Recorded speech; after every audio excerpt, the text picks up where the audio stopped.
மும்மொழி கொள்கையை பற்றி பேசுகிறாங்க. மொழியை கற்றுக்கிறதுலேயே உன் மொழியை செலவு பண்ணினா மிச்சத்தை எப்போயா கற்றுக்குவே? நீ 240 மொழிகள் இருக்குது உலகத்தில், அத்தனையும் கற்றுக்குவியா? நான் நிறைய தடவை சொல்லியிருக்கிறேன். பெருன்னு ஒரு நாடு தென் அமெரிக்காவில், முழுக்க ஸ்பானிஷ் மொழி. மியாமிங்கிற ஃப்ளாரிடா மாகாணத்தில் இருக்கிற மியாமிங்கிற ஏர்போர்ட்டில் ஏறி பிளேனுக்குள்ளார உட்கார, பெருநாட்டு பிளேனில் உட்கார்ற, அங்கேயே ஸ்பானிஷ் மொழி பேச ஆரம்பிச்சிட்டாங்க. அங்கேயே காலி. ஏரோஸ்டர்ஸுக்கிட்ட காஃபி கேட்கறதுக்கு தெரியல எங்களுக்கு. அதுவாக வந்து கருணையோடு கொடுத்துச்சு. ஏர்போர்ட்டில் இறங்குறோம், கை கால் ஓடலை, யாருக்கும் இங்கிலீஷ் தெரியல. காஃபி குடிக்கணும், தண்ணி வேணும், நன்றின்னு சொல்லணும், அவன் மிஸ்டர்னு சொல்கிறதுக்கு என்ன சொல்லணும் ஒன்றுமே புரியல. 3 நாளில் எல்லாத்தையும் கற்றுக்கிட்டோம். தேவைப்பட்டுச்சு. காஃபி பாலோட காஃபி வேணும், கஃபே கோலேச்சே ஸ்பானிஷ். காஃபிக்கு பால் வேணாம், கஃபே ஓலே, முடிஞ்சு போச்சு. மிஸ்டர் கிடையாது, சீனர். மிஸ்ஸு கிடையாது, சினோரிட்டா. Thank you, gracious, Aqua, water. 5 கற்றுக்கிட்டோங்க. அதுக்காக நான் 40 வயசில் தென் அமெரிக்கா போவேன்னு சொல்லி பள்ளிக்கூடத்தில் எனக்கு ஹிந்தி ஸ்பானிஷ் சொல்லி கொடுப்பியா நீ? என்னையா மும்மொழி கொள்கை? அறிவு கட்டத்தனமா இல்லை? இதை படிக்கலைன்னா எனக்கு காசு கொடுக்க மாட்டானா? யாரையா நீ சொல்கிறதுக்கு? ஏன் காசை எடுத்துக்கிட்டு நீ கொடுக்க மாட்டியா? யார் அப்பா வீட்டு காசு? அந்த அந்த அந்த அமைச்சருக்கு நான் நன்றி சொல்லுகிறேன். தூங்கி கிடந்த தமிழினத்தை தட்டி எழுப்பி விட்டா நீ. நன்றி, தேங்க்யூ. பேசு. நீ பேசினா தான் நான் வருவேன். நீ பேசத்தான் நான் எகிருவேன், குதிப்பேன், பாய்வேன். எனக்கெல்லாம் ஒரு வருத்தம் இருந்தது. என்னடா 65 வந்து அது 8ஆம் கிளாஸுங்கிறாரு. நான் மருத்துவக் கல்லூரி மாணவன். எனக்கு அரசியலுக்கு சம்பந்தமே இல்லை. எப்படி தளபதி அவர்கள் கட்டாயப்படுத்தப்பட்டு அரசியலுக்கு கொண்டு போய் விட்டார்களோ அதே நிலைமை தான் எனக்கு. என்னுடைய அண்ணன் ராஜாராம் வந்து அப்போ நாடாளுமன்ற உறுப்பினர். இந்திய எதிர்ப்பு போராட்டத்தின் பின்னணியில் நான் இருப்பதாக நினைத்து கொண்டு அன்றைக்கு இருந்த காங்கிரஸ் அரசாங்க என்னை போட்டு வேட்டையாடுது. எனக்கு ஒன்றுமே தெரியாது. ஐயா, சத்தியமாக எனக்கு ஒன்றும் தெரியாது. நான் அரசியலுக்கு சம்மந்தம் இல்லை, நான் படிச்சுக்கிட்டு இருக்கேன். ஹாஸ்டலில், ஸ்டான்லி ஹாஸ்டலில் உள்ளே வந்து என்ஆர் கிருஷ்ணன் ஒருத்தர் இன்னைக்கு பொள்ளாச்சியில் பெரிய டாக்டராக இருக்கார். அவரையும் என்னையும் கூட்டிகிட்டு போய் நிற்க வச்சுக்கிட்டாங்க. ஒரு அறை இன்றைக்கும் வந்து தலை சுற்றிக்கிட்டு இருக்குது. அந்த அடி ஒன்று இருக்கிறதே தெரியாது எனக்கு. ஏயா என்னை போட்டு உயிர் எடுக்கிற? இவர் அரைஞ்ச அறையில் என்னுடைய வார்டன் வீட்டில் இருந்து அவர் மேலே இருந்து பார்த்துட்டார், அமானுல்லா பேகின். அவர் இறங்கி வந்துட்டார். போலீஸை பார்த்தார். யாருடைய அனுமதியோடு நீங்கள் உள்ளே வந்தீங்க ஹாஸ்டலுக்குள்ளே? With whose permission you entered into my campus? Did you seek the permission from the dean? Did you ask me? How dare you come and hit my student? அவ்வளோதான். அடுத்த அப்படி சொல்லிட்டார். ஸ்டூடெண்ட்ஸ் எல்லாம் ஓடியான்ட்டாங்க. எங்கள் ஸ்டான்லி ஹாஸ்டல் வந்து கோட்டை மாதிரி இருக்கும், 20 அடி உயர செவுரு. ஒரு கதவை சாத்திட்டாங்க, வெளியே போக முடியாது. சொல்லிட்டார், உயிரோட போகணுன்னா இப்படியே போயிடு, இல்லாட்டி கதவை சாத்திடுவோம், பசங்க உங்களை தீர்த்துருவாங்கன்னார். அன்னைக்கு காங்கிரஸ், மைட்டி காங்கிரஸ் கவர்மெண்ட் அந்த போலீஸை எதிர்த்து நின்னார் எங்கள் வார்டன்.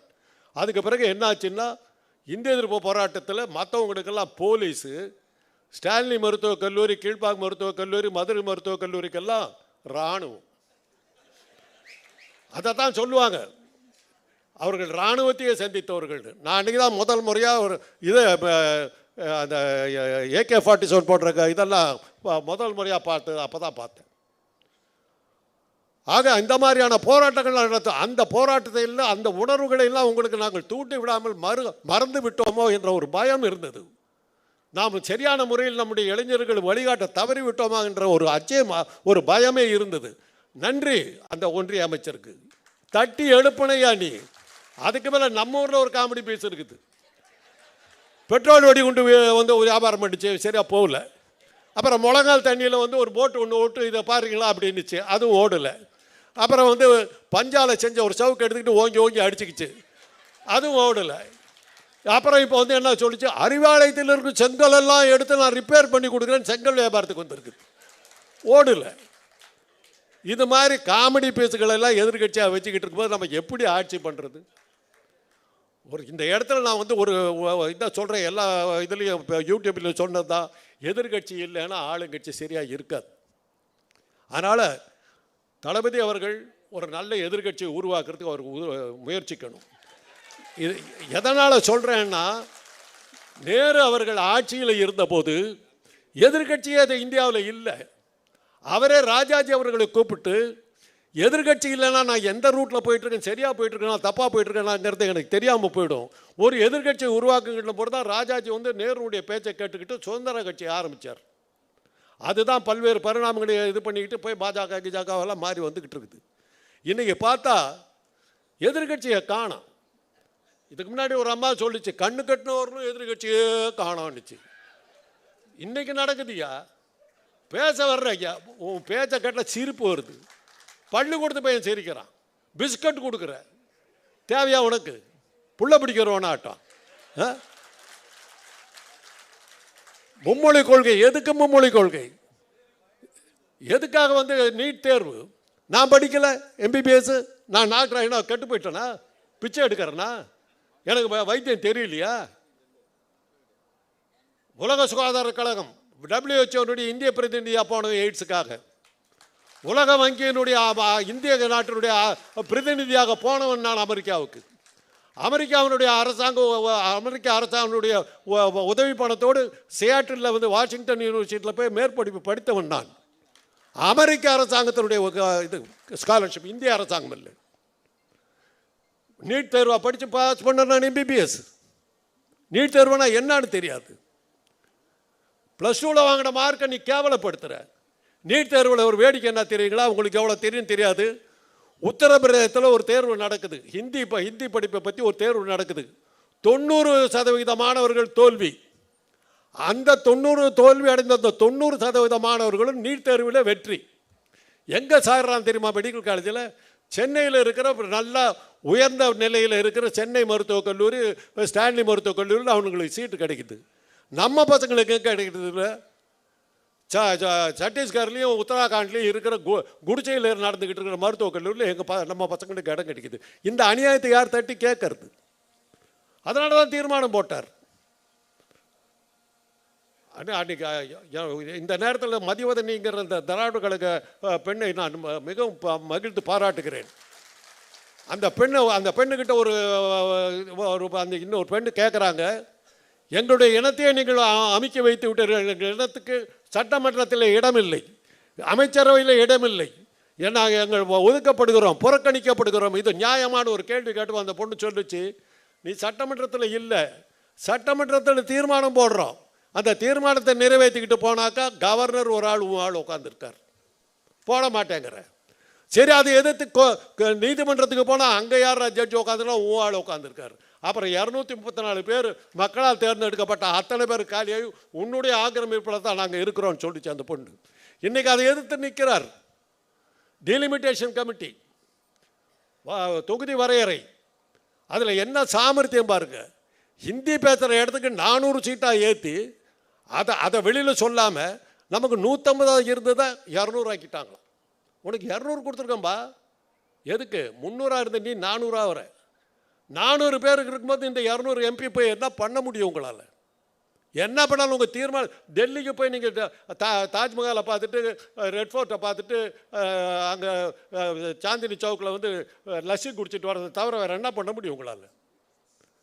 200 MPக்களும் அங்கே போய் பிரயோஜனம் இல்லை. ஏறத்தாழ அவங்க நம்மளை பிரித்து விட்டுட்டாங்கங்கிற மாதிரி கொண்டு போயிடுச்சு. ஹிந்தி கற்றுக்கலான்னா உனக்கு இந்தியாவில் இருக்க இடம் இல்லைன்னு சொன்னால் நன்றி ஐயா, நாங்கள் அந்த காலத்தில் அதை தான் சொன்னோம். நீ தான் வந்து இப்போ பிரிவினை கேட்டாக்கா உள்ள தெளிப்புன்னு சத்தம் போட்டதுனால நாங்கள் பேசாமல் இருந்தோம். அண்ணா அழகாக சொன்னார், பிரிவினைக்கான காரணங்கள் அப்படியே இருக்கின்றன, ஒத்தி வைத்து இருக்கிறோம், கைவிட்டு விடவில்லைன்னாரு.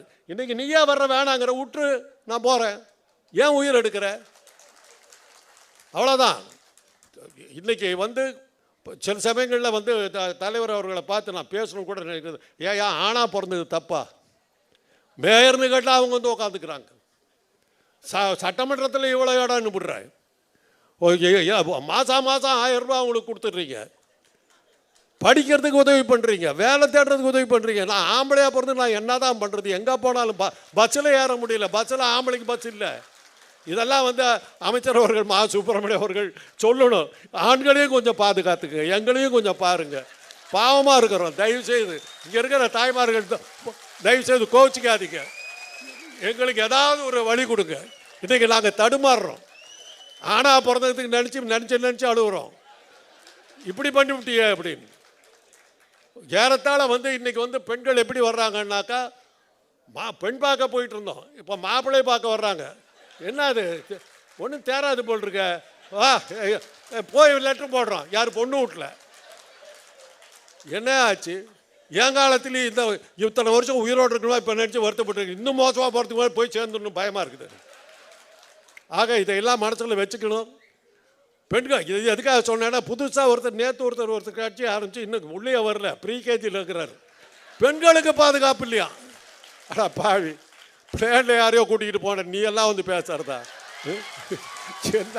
என்னையா இது? உனக்கும் அரசியலுக்கு என்ன சம்பந்தம்? உங்ககிட்ட உங்க கஷ்டம் எனக்கு புரியுது. நீ மாட்டிக்கிட்ட ஒரு படத்துக்கு 150ன்னு சொல்லிவிட்டா பிடிச்சிவிட்டா அமலாக்கத்தோட வீட்டுக்கு வந்துருச்சு. நீ என்ன பண்ணுவ? உன்னை கட்டாயப்படுத்தி உள்ளே கூப்பிடுறாங்க. மொத்தமே 4 கூட்டம் தான் போட்டிருக்கேன். அதுக்குள்ளார பேசுறதுன்னா திமுக அழிந்து விடுமா? திமுகவுக்கு மிரட்டல் உண்டா?